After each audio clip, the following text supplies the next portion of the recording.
இப்படி அதிகமாக முழங்கால் வலி வர்றதுக்கு என்ன காரணம்? முழங்கால் வலி வந்து எல்டர்லி பீப்புள்கிட்ட வரும். இப்போ வந்து எல்லாருக்குமே மூட்டு வலி இருக்கிறதுக்கு முக்கியமான காரணம்னு பார்த்தீங்கன்னா அவங்களுடைய வாழ்க்கை முறை மாறுதல். முக்கியமாக ரொம்ப நேரம் உட்காந்து ஒர்க் பண்ணுறாங்க, எக்ஸசைஸே இல்லை அவங்கக்கிட்ட. 5 to 10 minutes கூட அவங்களுக்கு ஒரு உடற்பயிற்சி இல்லாமல் ரொம்ப நேரமே உட்காந்து ஒர்க் பண்ணி அதிக உடற்பருவம் இருக்கிறதுனால இந்த முட்டி வலி எல்லா வயதிலும் ரொம்ப காமனாக வருது. இந்த முழங்கால் வலி இருக்கும்போது நடைப்பயிற்சி செஞ்சால் அதை ஏற்றுக்கொள்ளக்கூடியதா? இப்போ அவங்களோட ஹைட் வந்து 160 சென்டிமீட்டர் இருக்கிறாங்க அப்படின்னா -100 ரொம்ப சிம்பிள் கேல்குலேஷன். 60லேருந்து 70 கிலோ தான் அவங்க வெயிட் இருக்கணும். நடக்கலாம், தப்பு இல்லை.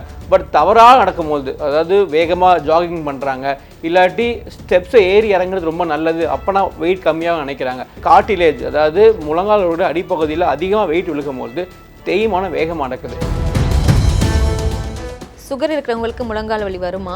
அது எப்படி தவிர்க்கிறது? ஒரு நாள்பட்ட சுகர் இருக்குது அப்படின்னா அது நரம்பை பாதிக்கும். ஸோ நரம்பை பாதிக்கும் போது அவங்களுக்கு உள்ளுக்குள்ளே தேய்மானம் நடந்தாலுமே அதிகமாக வலி வந்து உடனே தெரியறதுக்கு வாய்ப்புகள் கம்மி. ஏன்னா அதே நம்ம பெரிஃபரல் நியூரோபதி அப்படின்னு சொல்லுவோம். அவங்களுக்கு அந்த உணர்ச்சிகளே வந்து கொஞ்சம் கொஞ்சமாக கம்மியாகும்.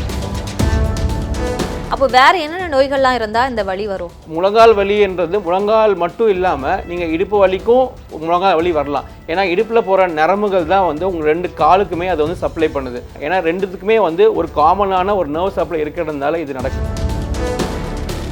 நீங்கள் ரொம்ப கிரிட்டிக்கலாக உணர்ந்த அந்த சர்ஜரி பற்றி கொஞ்சம் சொல்லுங்கள். அவங்களுக்கு வந்து 92 வயசு மதிப்புமிக்க ஒரு நபர் வந்திருந்தாங்க. அவங்களுடைய ஹாபியே வந்து மலைகளை ஏறுறது தான். மூட்டு வலினால பாதிக்கப்பட்டாங்க. நீ ஆர்த்ரைட்டிஸ்னால நம்மக்கிட்ட வந்திருந்தாங்க. அவங்களுக்கு வந்து 92 இயர்ஸில் வந்து நிறையா கேள்விகள் இருந்துச்சு. அது பண்ண முடியுமா, பண்ணால் அந்த ஏஜ் அது ஒத்துழைக்குமா, அதுக்கப்புறமா ரெக்கவரி பீரியட் எப்படி இருக்குன்னு சொல்லிட்டு. ஸோ நான் என்னோடய எக்ஸ்பீரியன்ஸில் இந்த ஏஜில் பண்ண ஒரு சர்ஜரி அப்படின்றது இதுதான். நியூஸ் தமிழ் நேயர்களுக்கு வணக்கம். இன்னைக்கு நம்ம கூட 500க்கும் மேற்பட்ட சர்ஜரிகளை வெற்றிகரமாக முடிச்ச எலும்பியல் மருத்துவர் டாக்டர் ஜெபராஜ் நம்ம கூட இருக்காங்க. அவங்க கிட்ட பேசலாம். சார் வணக்கம். சார் வணக்கம் மேடம். உங்களை பற்றி சொல்லுங்கள் சார். என் பேர் டாக்டர் ஜெபராஜ். நான் ஒரு எலும்பு மற்றும் மூட்டு அறுவை சிகிச்சை நிபுணர். அதில் வந்து ஆர்த்ரோஸ்கோபி எனப்படுகிற அந்த ஒரு கீஹோல் சர்ஜரியை ஸ்பெஷலைஸ் பண்ணியிருக்கேன். 500க்கும் மேற்பட்ட சர்ஜரிகளை நாங்கள் மேற்கொண்டிருக்கோம். என்னோடய கிளினிக் வந்து பெரம்பூர் பெரியார் நகரில் ஹோப் ஆர்த்தோ நீ அண்ட் ஷோல்டர் கிளினிக்னு இருக்குது. அதில் நாங்கள் பல பேஷண்ட்ஸை டெய்லியும் பார்த்துட்ருக்கோம், சக்ஸஸ்ஃபுல்லாக ரன் பண்ணிகிட்ருக்கோம் மேடம். சார், இன்றைக்கி காலகட்டத்தில் யாரை கேட்டாலுமே எனக்கு கை கால் வலி முழங்கால் வலின்னு சொல்லிட்டு இருக்காங்க. சின்னவங்கலேருந்து பெரியவங்க வரைக்குமே இது வருது. இந்த முழங்கால் வலி யாருக்கெல்லாம் வரும், என்ன காரணம், இப்படி அதிகமாக முழங்கால் வலி வர்றதுக்கு என்ன காரணம்? நிச்சயமாக மேடம். இப்போது முன்னாடிலாம் பார்த்தீங்க அப்படின்னா நீ பெயின், முழங்கால் வலி வந்து எல்டர்லி பீப்புள்கிட்ட வரும். இப்போ வந்து எல்லாருக்குமே மூட்டு வலி இருக்கிறதுக்கு முக்கியமான காரணம்னு பார்த்தீங்கன்னா அவங்களுடைய வாழ்க்கை முறை மாறுதல். முக்கியமாக ரொம்ப நேரம் உட்காந்து ஒர்க் பண்ணுறாங்க, எக்ஸசைஸே இல்லை அவங்கக்கிட்ட. ஒரு 5 to 10 minutes கூட அவங்களுக்கு ஒரு உடற்பயிற்சி இல்லாமல் ரொம்ப நேரமே உட்காந்து ஒர்க் பண்ணி அதிக உடற்பருவம் இருக்கிறதுனால இந்த முட்டி வலி எல்லா வயதிலும் ரொம்ப காமனாக வருது. இப்போ மோஸ்ட்லி இப்போ உங்கள் கிளினிக்கில் வந்து எந்த வயதினர் வந்து அதிகமாக வராங்க முழங்கால் வலியால்? எல்லா தரப்பட்ட வயதிலும் வராங்க மேடம். நீங்கள் பார்த்தீங்க அப்படின்னா 20 வயசுலேருந்து 70-80 வயசு முதல் கொண்டு எல்லாருமே ஒரு சிம்லர் கம்ப்ளைண்டோடு வராங்க.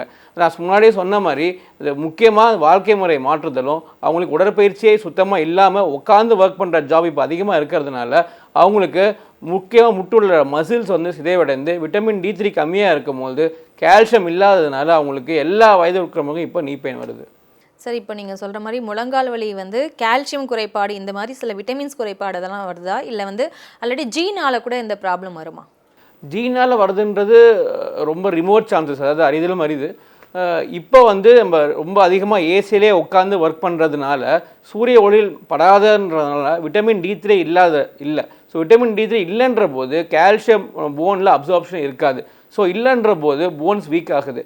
ஸோ உடல் பருவனும் அதிகமாக இருக்கிறதுனால கால்சியமும் கம்மியாக இருக்கிறதுனால இந்த மூட்டு பிரச்சனைகளும் மூட்டு சார்ந்த அந்த பிரச்சனைகளும் ரொம்ப சீக்கிரமாக அதிகமாக எல்லா வயதினருக்கும் வருது. இப்போ சரி, இப்போ சில பேர் வந்து நின்றுட்டே வேலை செய்கிற மாதிரி இருக்கும், சில பேர் வந்து உட்காந்துட்டே வேலை செய்கிற மாதிரி இருக்கும். அதேமாதிரி ஒரு குறிப்பிட்ட நேரம் நின்றுட்டே வேலை செய்கிறதுனால இந்த முழங்கால் வலி அதிகமாக ஏற்படுதா, இல்லை ஃபுட்டுனால இல்லை வேறு எந்தாவது விஷயத்தினால இது அதிகமாக வருதா? ஸோ முழங்கால் வலின்னு பார்க்கும்போது நம்ம 2-3 விஷயத்தை சேர்ந்து பார்க்குற மாதிரி இருக்கும்.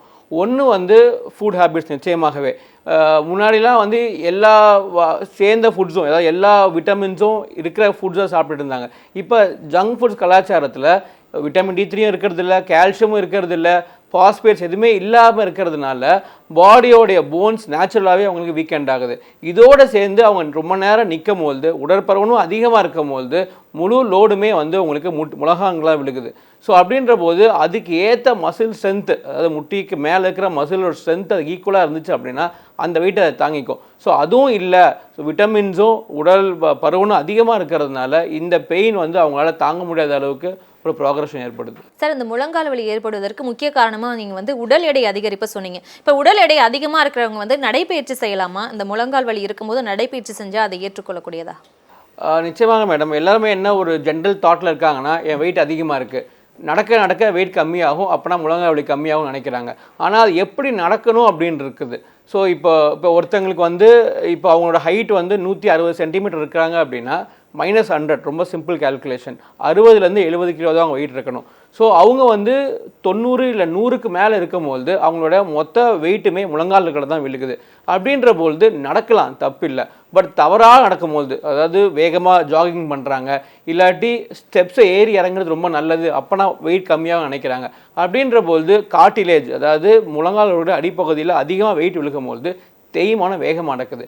அதனால் அதிகமாக வெயிட் இருக்கவங்க மெதுவாக நடந்து பழகுறதுன்றது ரொம்ப நல்லது. ஜாகிங் வேகமாக ஓடுறது இல்லாமல் மெதுவாக நடந்து பழகுறது ரொம்ப முக்கியமானது. சார், அவங்க இப்போ முழங்கால் வலி இருந்தால் எந்த மாதிரியான உணவுகளை எடுத்துக்கலாம்? இப்போ சைவமாக இருந்தால் அவங்க எந்த மாதிரி உணவுகளை எடுத்துக்கலாம்? அசைவமாக இருக்கிறவங்க எந்த உணவுகளை எடுத்துக்கலாம்? முழங்கால் வலி வராமல் இருக்கிறதுக்கே ஒரு சில உணவுகள் ரொம்ப முக்கியமாக தேவைப்படுது. அதில் முக்கியமாக வந்து விட்டமின் D3 ரிச் ஃபுட்ஸ். நீங்கள் பார்த்தீங்க அப்படின்னா இப்போ சைவமாக இருக்காங்க அப்படின்னா அவங்க கீரை வகைகளை அதிகமாக எடுத்துக்கலாம், டேட்ஸ் பேரிச்சம்பழங்களை எடுத்துக்கலாம். இப்போ அசைவமாக இருக்கிறாங்க அப்படின்னா டெய்லியும் ஒரு எக்கு சாப்பிடலாம். அதோடு சேர்ந்து விட்டமின் D3 அதிகமாக இருக்கிற ஒமேகா, அதாவது இந்த மீன் எண்ணெய்கள், அது வந்து அதிகமாக எடுத்துக்கலாம் அவங்க. ஸோ ஈக்குவலாக அந்த போர்ஷன்ஸை டிவைட் பண்ணி எல்லா விட்டமின்ஸும் சேர்ந்து கிடைக்கிற மாதிரி இருந்துச்சு அப்படின்னா அவங்களோட லாங் அந்த ரன்னுக்கு ரொம்ப நல்லதாக இருக்கும். சார், இப்போ எலும்பு சார்ந்த உணவுகள், அதாவது மட்டன் எலும்பு சாப்பிட்டா வந்து எலும்புக்கு நல்லது அப்படின்னு சொல்கிறாங்க. ஸோ அது கரெக்டாக அது சாப்பிடலாமா முழங்கால் வலி இருக்கிறவங்க? மட்டன் அந்த நீங்கள் சொல்கிறது அந்த கால் எலும்பெல்லாம் சொல்கிறீங்க, பட் அதில் கொலாஜன்ஸ் இருக்குது அப்படின்றது வந்து ஒரு ஜென்ரலான கருத்தாக இருந்தால் கூட எதுவுமே இன்னும் ப்ரூவ் ஆகலை. ஸோ அதை சாப்பிடலாம். சாப்பிடும் போது ஒரு ஜென்ரலாக ஒரு நம்மளுக்கு ஒரு புத்துணர்ச்சி, நம்மளுக்கு ஒரு ஜென்ரல் ஹெல்த்துமே கிடைக்குமே தவிர அதை சாப்பிட்றதுனால இல்லை இந்த எலும்புக்கு போதுமானது அப்படின்னு கேட்டிங்கன்னா அது இன்னமும் அது டிபேட்டு தான் இருக்குது மேடம்.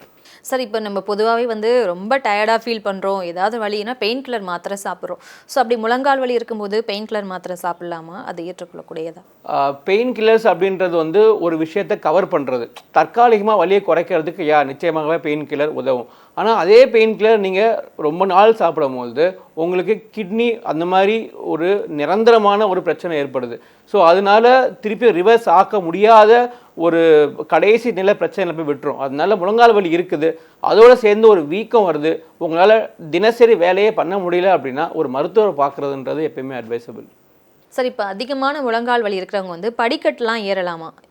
படிக்கட் ஏறலாம் மேடம். பட் ஆனால் முழங்கால் வலி இருக்குது அப்படின்ற போது அது எந்த வகையான முழங்கால் வலின்றது நம்ம முதல்ல பார்க்கணும். சாதாரண முழங்கால் வலி அப்படின்ற போது ஒரு 2 இல்லை 3 நாளில் சரியாயிடும். பட் ஒருத்தங்களுக்கு தேய்மானம் இருக்குது அப்படின்னா, இப்போ ஒரு கார் டயர் மாதிரி தான், அந்த கார் டயர் தேஞ்சிருச்சு அப்படின்னா நம்ம அது இன்னமும் வேகமாக ஓட்டும் போது அது ஒரு டைமில் கிளியறதுக்கு, விபத்தை ஏற்படுறதுக்கு அதிக சாத்தியக்கூறுகள் இருக்குது. அதே மாதிரி முழங்கால் தேஞ்சிருச்சு அப்படின்னா நம்ம அது இன்னமும் தேய்க்கக்கூடாது. ஸோ அதை நம்ம ப்ரிசர்வ் பண்ணணும். ஸோ ஒரு ரேதர் தேன் ஸ்டெப்ஸ் கிளைம்பிங்கை விட ஒரு சமமான ஒரு தரையில் நடக்கிறதுன்றது அட்வைசபிளான ஒரு விஷயம். சரி, இப்போ முழங்கால் வலி ஏற்படுது அப்படின்ற பட்சத்தில் அது ஆரம்ப நிலையிலே நமக்கு இந்த வலி வந்து நிலையானதாக மாறும் அப்படின்றத நம்ம எப்படி கண்டறிகிறது?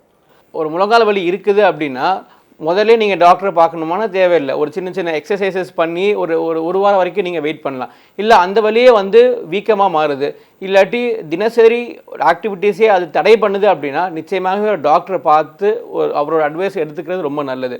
நீங்களே ஒவ்வொரு கவுண்டர் போயிட்டு வெறும் ஒரு மருந்து மாத்திரை வலி மாத்திரை சாப்பிட்றதுன்றது லாங் டேர்முக்கு நிச்சயமாகவே பயன் தராது. சார், சுகர் இருக்கிறவங்களுக்கு அதிகமாக முழங்கால் வலி வரும் அப்படின்னு நான் கேள்விப்பட்டிருக்கேன். சுகர் இருக்கிறவங்களுக்கு முழங்கால் வலி வருமா? அது எப்படி தவிர்க்கிறது? சுகர் அப்படின்ற போது சுகருக்கும் நர்வுக்கும் எப்பயுமே ஒரு கனெக்ஷன் இருக்குது. ஒரு நாள்பட்ட சுகர் இருக்குது அப்படின்னா அது நரம்பை பாதிக்கும். ஸோ நரம்பை பாதிக்கும் போது அவங்களுக்கு உள்ளுக்குள்ளே தேய்மானம் நடந்தாலுமே அதிகமாக வலி வந்து உடனே தெரியறதுக்கு வாய்ப்புகள் கம்மி. ஏன்னா அதே நம்ம பெரிஃபரல் நியூரோபதி அப்படின்னு சொல்லுவோம். அவங்களுக்கு அந்த உணர்ச்சிகளே வந்து கொஞ்சம் கொஞ்சமாக கம்மியாகும். லாங் டேர்ம் ஒரு அன்கண்ட்ரோல்டு டயபெட்டிஸில் இது ரொம்ப காமன். அதனால அவங்களுக்கு ஒரு வலி வருது அப்படின்னா உடனடியாக வெயிட் பண்ணாமலே ஒரு மருத்துவரை பார்த்து அதை குணப்படுத்திக்கிறது இல்லாட்டி கண்டறியதுன்றது ரொம்ப முக்கியமானது. சார், இந்த வலி முழங்கால் வலி இருக்கிற பட்சத்தில் எந்த கட்டத்தை தாண்டும் போது சர்ஜரி தேவைப்படுது? எல்லாருக்குமே சர்ஜரி தேவைப்படுமான்னு கேட்டிங்கன்னா நிச்சயமாக இல்லை. பெரும்பாலான மக்கள் வந்து சர்ஜரி இல்லாமலே சாதாரண எக்ஸசைசஸ் கொஞ்சம் வாழ்க்கை முறை மாற்றுதல் இருந்தாலே அவங்களுக்கு இந்த மூட்டு வலியிலேருந்து ஒரு ஒரு விடுதலை படலாம். பட் ஆனால் ஒரு பல வருஷங்களாக இது வந்து அவங்க முயற்சி பண்ணிக்கிட்டு இருக்காங்க. உடல் எடை குறைச்சும் அவங்களுக்கு வலி சரியாகலை, இல்லாட்டி அவங்களோட தினசரி வாழ்க்கை முறையே அது பாதிக்குது, அவங்களால நிற்கவே முடியல, இல்லாட்டி இதுக்கு முன்னாடி செஞ்ச எந்த வேலையுமே இப்போ அவங்களால ஒரு தடங்கள் இல்லாமல் செய்ய முடியல அப்படின்னா, இல்லாட்டி அவங்க நடக்கும் போதே அந்த பொசிஷன் மாறி நடக்கிறாங்க அப்படின்னா சர்ஜரி அப்படின்றது ஒரு தேவைப்படலாம். சார், இப்போது சுகர் இருந்தால் முழங்கால் வலி வரும் நீங்கள் சொல்லியிருக்கீங்க. அது கனெக்ஷன் இருக்குது, எலும்புக்கும் நர்வுக்கும் கனெக்ஷன் இருக்குது அப்படி சொல்லியிருக்கீங்க. அப்போ வேறு என்னென்ன நோய்கள்லாம் இருந்தால் இந்த வலி வரும்? நீங்கள் முழங்கால் வலின்றது முழங்கால் மட்டும் இல்லாமல் நீங்கள் இடுப்பு வலிக்கும் முழங்கால் வலி வரலாம். ஏன்னா இடுப்பில் போகிற நரம்புகள் தான் வந்து உங்கள் 2 காலுக்குமே அதை வந்து சப்ளை பண்ணுது. ஸோ உங்களுக்கு முதுகு வலி இருந்தாலுமே 2 காலுமே பாதிக்கப்பட்டு ஒரு இழுக்கிற வலி வரலாம். ஸோ அடிக்கடி மக்கள் வந்து முழங்கால் வலியும் இடுப்பு வலியும் கன்ஃபியூஸ் பண்ணிக்கிறாங்க. ஏன்னா ரெண்டுத்துக்குமே வந்து ஒரு காமனான ஒரு நர்வ் சப்ளை இருக்கிறதுனால இது நடக்குது. சார், இப்போது பெண்களை பொறுத்த வரைக்கும் பார்த்திங்கன்னா அதிகமாக முழங்கால் வலியால் பாதிக்கப்படுறாங்க. அதுவும் ஆஃப்டர் டெலிவரிக்கு அப்புறமா அதிகமான பேக் பெயினும் வருது, முழங்கால் வலியும் வருது. ஸோ அது டெலிவரி தான் இதுக்கு ரீசனாக இருக்குமா? இது ஒரு தவறான கருத்து இருக்குது மேடம். முதுகில் இன்ஜெக்ஷன் போடுறாங்க, அந்த சிசரேனுக்கு அப்புறமா அந்த பெயின் அதிகப்படியாக இருக்குது அப்படின்னு சொல்கிறாங்க. அது ஏன் அப்படின்னு கேட்டிங்கன்னா, யூஸ்வலாக அதுக்கு அப்புறமாக இந்த முக்கியமாக அந்த ஃபீடிங் மதர்ஸ் அந்த ஸ்டேஜில் இருக்கும்போது அவங்களுக்கு நிறையா கால்சியம்ஸ் விட்டமின்ஸ் தேவைப்படும். அது வந்து அவங்க அடிக்குவேட்டாக தேவையான அளவு எடுத்துக்காத பொழுது அவங்களுக்கு ஒரு ஜென்ரலான வீக்னஸ் வரும். முதல்ல டிஸ்கஸ் பண்ண மாதிரி விட்டமின் D3 அப்படின்றது ரொம்ப முக்கியமான ஒரு விட்டமின் நம்ம பாடியில். அது குறைவடையும் போது ஜென்ரலைஸ்டாக ஒரு வலியும் ஒரு வீக்னஸும் ஒரு டயர்ட்னஸும் ஏற்படும். கண்டிப்பாக சார். இப்போ கால்சியம் வந்து அந்த எலும்புகளுக்கு ரொம்பவே சிறந்தது. நீங்கள் சொல்லியிருக்கீங்க விட்டமின் D3. இது ரெண்டுமே அதிகமாக இருக்க அந்த உணவுகளை நம்ம எடுத்துக்கலாமா, இல்லை சப்ளிமெண்ட்ஸ் கூட இதுக்கு உதவி பண்ணுமா? உணவு முறையே பொதுமானதை மேடம். பட் இந்த காலகட்டத்தில் பார்த்தீங்க அப்படின்னா எந்த உணவுமே வந்து நம்ம ரொம்ப பார்த்து வாங்குற மாதிரி இருக்குது. ஏன்னா அடல்ட்ரேஷன்ன்றது ரொம்ப இப்போ அதிகமாக இருக்குது. ஸோ அப்படின்ற பொழுது நீங்கள் ஒரு ஜெனரல் ஹெல்த் செக்கப் எடுக்கும் பொழுது உங்கள் கால்சியம் விட்டமின் D3 கம்மியாக இருக்கிறது நீங்கள் பார்த்தீங்க அப்படின்னா ஒரு மருத்துவரை பார்த்தீங்க அப்படின்னா உங்களுக்கு அவங்க சப்ளிமெண்ட்ஸ் கொடுப்பாங்க. அதில் எந்த ஒரு பெரிய ஒரு சைடு எஃபெக்ட்ஸோ இல்லாட்டி பக்க விளைவுகளோ இல்லாமலே அந்த விட்டமின் D3 கால்சியம் கரெக்ட் பண்ண முடியும். இன்னைக்கு பெரும்பாலான மக்கள் வந்து இந்த முழங்கால் வலியாலையும் இடுப்பு வலியாலையும் ரொம்பவே பாதிக்கப்படுறாங்க. அதெல்லாம் முக்கியமாக குதிகால் வலின்னு ஒன்று இருக்குது. ஸோ இதை பற்றி நீங்கள் கொஞ்சம் சொல்லுங்கள். குதிங்கால் வலியோடு இப்போ நிறையா பேஷண்ட்ஸ் நம்ம கிளினிக் வந்திருக்காங்க. நம்ம என்ன நடந்துச்சு அப்படின்னு கேட்கும்போது அதிகமாக மக்கள் சொல்கிறது ஹீல்ஸ் யூஸ் பண்ணுறாங்க அப்படின்னு சொல்லிட்டு. அந்த ஹீல்ஸ் யூஸ் பண்ணும்போது என்ன ஆகும் அப்படின்னு கேட்டிங்கன்னா உங்களோட மொத்த வெயிட்டுமே வந்து முன்பக்கமாக ட்ரான்ஸ்ஃபர் ஆகுது. ஸோ குதிங்காலில் ஈக்குவலாக வெயிட் விழுகணும். குதிங்காலில் 3 பாகம் இருக்குது, அந்த 3 பாகத்துலேயுமே ஈக்குவலாக வெயிட் விழுகணும். அப்படி இல்லாத பட்சத்தில் அவங்க ஹீல்ஸ் போடும்போது உங்களோட முழு வெயிட்டுமே முன்காலுக்கு ட்ரான்ஸ்ஃபர் ஆகும்போது அதோட அனாட்டமியே மாறுது. அது மாறும்போது பிளான்டர் ஃபேஷியட்டிஸ் அப்படின்ற ஒரு காமனான கண்டிஷனால் குதிகால் வலி அது ஒரு தீர்க்க முடியாத ஒரு பிரச்சனையாகவே இப்போ இருக்கிற யங் பாப்புலேஷன் மத்தியில் இருக்குது. சார், இப்போ குதிகால் வலி இருந்தால் சில பேர் சொல்கிறாங்க வெறும் காலில் நடக்கிறது நல்லது, இல்லை இந்த மாதிரியான செருப்பு யூஸ் பண்ணலான்னு சொல்கிறாங்க. அதை பற்றி கொஞ்சம் சொல்லுங்கள். குதிங்கால் வலிக்கு முக்கியமான காரணம் நம்ம யூஸ் பண்ணுற ஃபுட்வேர், அதுவும் நம்மளோட வாழ்க்கை முறையும் தான் மேடம் ரொம்ப காமன். ஸோ குதிங்கால் வலி நம்ம கண்டுபிடிச்சிட்டோம் அப்படின்னா முதல்ல நம்ம யூஸ் பண்ணுற ஃபுட்வேர் என்னன்றதை பார்த்துட்டு முதல்ல அது தப்பான ஃபுட்வேரை யூஸ் பண்ணுறோன்ற பட்சத்தில் அதை மாற்றுறதுன்றது ரொம்ப நல்லது. ஸோ ரொம்ப காமனான அட்வைஸ் என்ன அப்படின்னு கேட்டிங்கன்னா, அப்படி குதிங்கால் வலி இருக்கிறவங்க 2 பேர் செப்பல் போடுறது முக்கியம். ஒன்று வீட்டுக்குள்ளே, இன்னொன்று வீட்டுக்கு வெளியில். அடுத்தது ஒரு சில பேருக்கு காலில் அந்த ஆர்ச் இருக்காது, அந்த வளைவு நேச்சுரலாக இருக்காது, எல்லா இருக்காது, ஃப்ளாட் ஃபுட் அப்படின்னு சொல்லுவோம். அவங்க அந்த ஒரு ஆர்ச் வடிவிலான செய்யப்பட்ட காலணிகளை செருப்புகளை வாங்கி மாட்டும் பொழுது நேச்சுரலாகவே அவங்களுக்கு இந்த பெயின்லேருந்து விடுபட முடியும். சார், இப்போ குதிகால் வலி விட்டு நகம் வந்து ஒரு பிரச்சனையாக இருக்குது. சில பேருக்கு வந்து நகம் வந்து கலர் மாறி அது ஒரு மாதிரி ட்ரை ஆகி அந்த மாதிரி பார்த்துருக்கோம். அதுக்கும் இந்த எலும்புக்கும் ஏதாவது சம்மந்தம் இருக்கா? இருக்கலாம் மேடம். ஏன்னா விட்டமின்ஸ் அப்படின்றது எல்லாத்துக்குமே நம்மளோட உடல் பாகங்கள் எல்லாத்துக்குமே ரொம்ப முக்கியமான ஒன்று. ஏதாவது ஒரு வகையான விட்டமின்ஸ் குறைபாடு இருக்கிறவங்களுக்கு இந்த பிரச்சனை ரொம்ப காமனாக இருக்கும். ஸோ அப்படின்றவங்க ஒரு டாக்டரை பார்த்து தேவையான அந்த ஹெல்த் செக்கப் எடுக்கும்போது அந்த விட்டமினை கரெக்ட் பண்ணும்போது இந்த ப்ராப்ளத்துலேருந்து அவங்களால விடுபட முடியும். சார் அந்த முழங்கால் வலி வந்து அதை பற்றி கவலைப்படக்கூடிய ஒரு விஷயமா? எல்லாரும் அதை பார்த்து கொஞ்சம் கவலைப்படுறாங்க. ஏன்னா பெரும்பாலான மக்களுக்கு இந்த முழங்கால் வலி இருக்குது. அது கவலைப்படக்கூடிய விஷயமா? இப்போ இருக்க காலகட்டத்தில் பார்த்தீங்கன்னா சுகர் கேம்ப்ஸ் ரொம்ப அதிகமாக பண்ணிக்கிட்டு இருக்காங்க. கேட்ராக்டுக்கு கண்ணுக்கு கேம்ப் இருக்குது. அதே மாதிரி முழங்கால் வலிக்கும் ஒரு கேம்ப் இல்லாட்டி அதுக்கு ஒரு முன்னாடியே கண்டறியறதுக்கு ஏதாவது ஒரு வழிமுறைகள் இருந்துச்சு அப்படின்னா நிச்சயமாகவே ஹெல்ப்ஃபுல்லாக இருக்கும். இது இப்போதைக்கு கவலைப்படுற விஷயம் அப்படின்னா, இப்போது 10 பேரில் 8 பேர் இந்த ப்ராப்ளமோடு இருக்காங்க. அப்படின்ற போது லாங் டேர்ம் பார்க்கும்போது நிச்சயமாகவே கவலைப்படுற மாதிரி தான் இருக்கும். பட் எந்த ஒரு ப்ராப்ளமே முன்கூட்டியே நம்ம கண்டறிந்து அதுக்கு உண்டான அந்த காசேட்டிவ் ஏஜென்ட்ஸை நம்ம தவிர்க்கும் பொழுது நிச்சயமாகவே இதுலேருந்து நம்ம தவிர்க்கப்படலாம். ஏன்னா இந்த முழங்கால் வலி அப்படின்றது வயதுனால வர ஒரு பிரச்சனை நிச்சயமாகவே கிடையாது. அது நம்ம வாழ்க்கை முறையை மாற்றும் பொழுது இதுலேருந்து நம்ம பர்மனெண்ட்டாகவே தப்பிக்கிறதுக்கு வழிகள் இருக்குது. சரி, இப்போ நீங்கள் தனியாக ஒரு கிளினிக் வச்சுருக்கீங்க. கிளினிக்கு எத்தனை பேர் டெய்லி இவ்வளோ பேஷண்ட் வருவாங்கன்னு இருக்கும்ல, மினிமம் எத்தனை பேர் வருவாங்க, என்ன காரணம் சொல்லிட்டு வராங்க? இப்போ கிளினிக் பார்த்தீங்க அப்படின்னா, இப்போ நம்ம ஒரு 3-4 இயர்ஸாக நம்ம அந்த இடத்துல இருக்கிறோம். இப்போ காலையிலேருந்து ஈவினிங் வரைக்கும் 9 மணிலேருந்து ராத்திரி 9 மணி வரைக்கும் அந்த பகுதி மக்களுக்கு நம்ம ஒரு சேவை ஆற்றிக்கிட்டு இருக்கோம். டெய்லியும் ஒரு அட்லீஸ்ட் ஒரு 20லேருந்து 25 பேர் வாக்கின்ஸாக வராங்க. அதில் ரொம்ப அதிகமாக வர்றதுன்றது நம்ம டிஸ்கஸ் பண்ண மாதிரி நீ பெயின் தான். இந்த நீ பெயின்னால் வயது வித்தியாசம் இல்லாமல் எல்லாருமே வராங்க. ஆனால் வர எல்லாருமே ரொம்ப காமனாக இருக்கிற ஒரு ஹிஸ்ட்ரி என்ன அப்படின்னு பார்த்தீங்கன்னா, வெயிட் அதிகமாக இருக்கிறது. அவங்களுடைய அந்த ஹைட்டுக்கு வெயிட் ஈக்குவலைஸ் ஆகாமல் 2 இல்லை 3 மடங்கு அதிகமாக இருக்கிறனால தான் அவங்களுக்கு இந்த பெயினோட வராங்க மேடம். சார், இந்த முழங்கால் வலியோட அதிகபட்சமாக தான் இந்த முடக்குவாதம் அது வருதா? அதை பற்றி கொஞ்சம் சொல்லுங்கள். முடக்குவாதம் அப்படின்றது வந்து ஜெனட்டிக்கலி லிங்க்டு ஒரு ப்ராப்ளம். ஜெனட்டிக்கல் இல்லாமல் கூட வரலாம். பட் மோஸ்ட் காமனாக வந்து அவங்களோட முன்னாடியர்கள் லைக் முன்னாடி ஜென்ரேஷன்ஸில் யாருக்காவது இந்த முடக்குவாதம் பிரச்சனை இருந்துச்சு அப்படின்னா அவங்களோட ஜெனட்டிக்ஸ் மூலமாக இப்போ இருக்கிற அடுத்த ஜென்ரேஷன்ஸுக்கும் அது வருது. பட் அதுக்கு இப்போ மாத்திரைகள், இப்போ அட்வான்ஸ் ட்ரீட்மெண்ட்ஸ் இருக்குது. அதுக்கு ஏற்ற மருந்து மாத்திரைகளை கரெக்டான ஃப்ரீக்வன்சியில் எடுத்துக்கும் போது அது நம்மளால் கட்டுப்படுத்த முடியும். சரி, நீங்கள் இப்போ வந்து 500க்கும் மேற்பட்ட சர்ஜரிகளை பண்ணியிருக்கீங்க. அதில் நீங்கள் ரொம்ப கிரிட்டிக்கலாக உணர்ந்த அந்த சர்ஜரியை பற்றி கொஞ்சம் சொல்லுங்கள். ஒரு 6 மாதத்துக்கு முன்னாடி ஒரு சேலஞ்சிங்கான ஒரு பேஷண்ட் வந்திருந்தாங்க. அவங்களுக்கு வந்து 92 வயசு ஒரு ஒரு மதிப்புமிக்க ஒரு ஒரு நபர் வந்திருந்தாங்க. அவங்க வந்து அதுக்கு முன்னாடி வந்து மவுண்டன்ஸ் கிளைம் பண்ணிட்டு இருந்தாங்க. அவங்களுடைய ஹாபியே வந்து மலைகளை ஏறுறது தான். பட் ஆனால் அவங்களுக்கு 92 இயர்ஸில் வந்து அவங்களுக்கு மூட்டு வலினால பாதிக்கப்பட்டாங்க. நீ ஆர்த்ரைட்டிஸ்னால நம்மக்கிட்ட வந்திருந்தாங்க.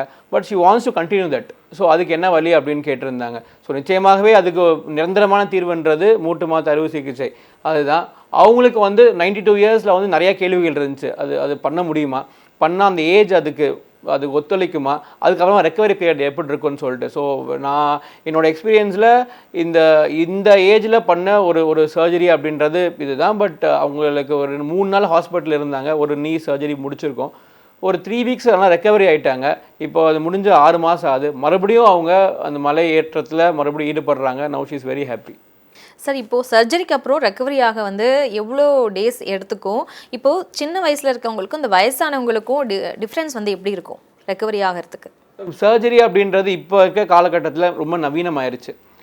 மினிமலி இன்வேசிவ் சர்ஜரிஸு, அதுக்கப்புறமா சர்ஜரி வந்து பெரிய ஸ்கார் இல்லாமல் ஒரு சின்னதாக ஒரு ஓப்பன் பண்ணி ப்ராப்ளி ஒரு 6லேருந்து 7 சென்டிமீட்டர் ஓப்பன் பண்ணியே நம்மளால் இந்த மூட்டு மாட்டு அறுவை சிகிச்சை மேற்கொள்ள முடியும். ஸோ இதெல்லாம் என்ன பயன் அப்படின்னு பார்த்தீங்கன்னா, ஸ்காருமே ரொம்ப சின்னது, பிளட் லாஸ்மே ரொம்ப பெருசாக இருக்காது, ரெக்கவரி டைமே ரொம்ப வேகமாக இருக்கும். இப்போ சர்ஜரி இப்போ இன்றைக்கி பண்ணுறோம் அப்படின்னா நாளைக்கே அவங்களால முழு வெயிட் போட்டு அவங்களால தனியாகவே நடக்க முடியும். ஸோ மேக்ஸிமம் ஒரு 2லேருந்து 4 வாரத்துக்குள்ளே அவங்க இண்டிபெண்ட் ஆயிடுறாங்க. ஸோ யாரோட உதவியுமே இல்லாமல் அவங்களால ஒரு 2லேருந்து 4 வாரத்துக்குள்ளே அவங்களால மொபிலைஸ் பண்ண முடியும்.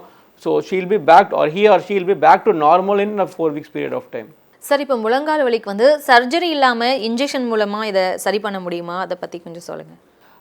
நிச்சயமாகவே சர்ஜரி அப்படின்றது நான் எப்பயுமே சொல்கிற மாதிரி அதுதான் ஒரு நிரந்தரமான தீர்வு. பட் ஆனால் அந்த இண்டிவிஜுவல் வந்து சர்ஜரிக்கு வில்லிங் இல்லை எனக்கு சர்ஜரி வேண்டாம், சர்ஜரி இல்லாமல் வேறு ஏதாவது ஒரு மினிமலி இன்வேசிவ் முறையில் ஏதாவது ஒரு தீர்வு இருக்குன்னு கேட்டால் நிச்சயமாகவே இன்ஜெக்ஷன்ஸ்ன்றது ஒரு நல்ல ஒரு பலன் கொடுக்கும்.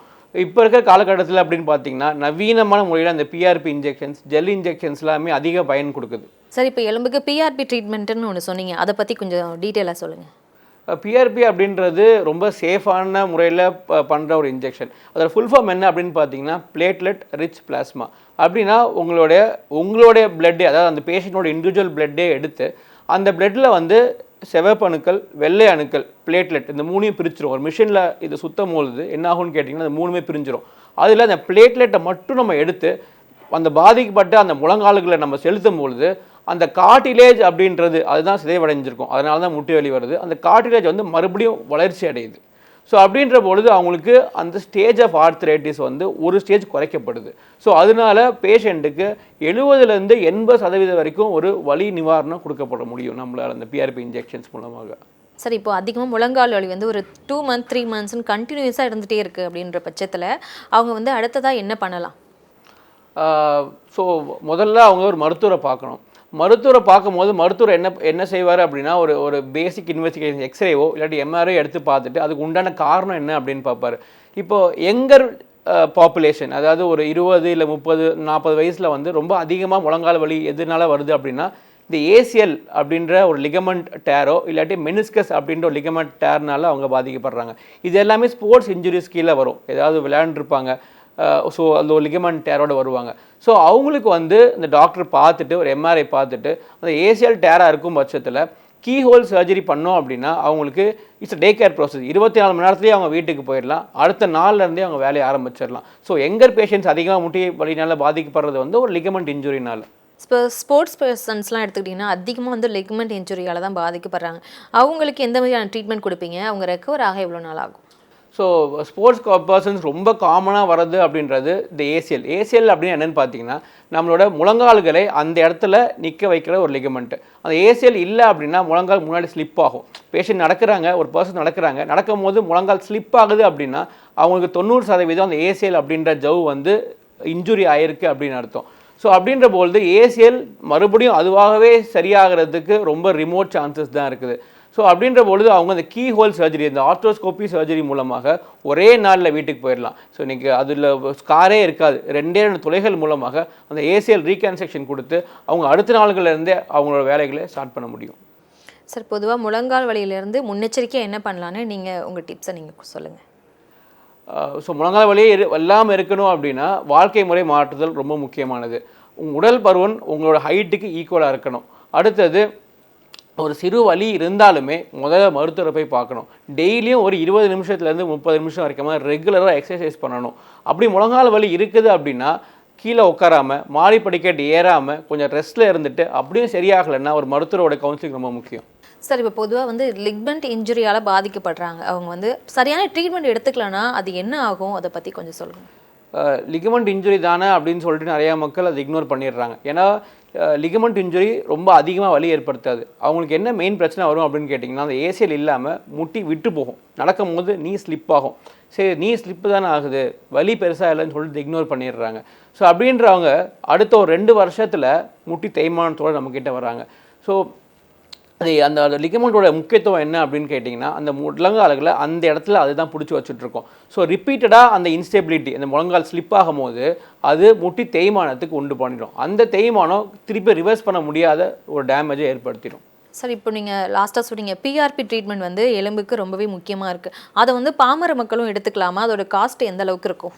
நிச்சயமாக வேணாம். ஏன்னா பிஆர்பின்றது இப்போ ஒரு ரீசன்ட் டெவலப்மெண்ட்டாக வந்தது அது. ஸோ பிஆர்பின்றது நிறையா ஃபீல்ட் ஆஃப் இதில் உதவுது. ஹேர் க்ரோத்தாக இருக்கட்டும், நிறையா சப்ஜெக்ட்ஸில் அது ஹெல்ப்ஃபுல்லாக இருக்குது. நீ ஆர்த்ரைட்டிஸ்லையுமே அதோடைய அந்த பயன்ன்றது ஒரு இன்றியமையாக தான் இருக்குது.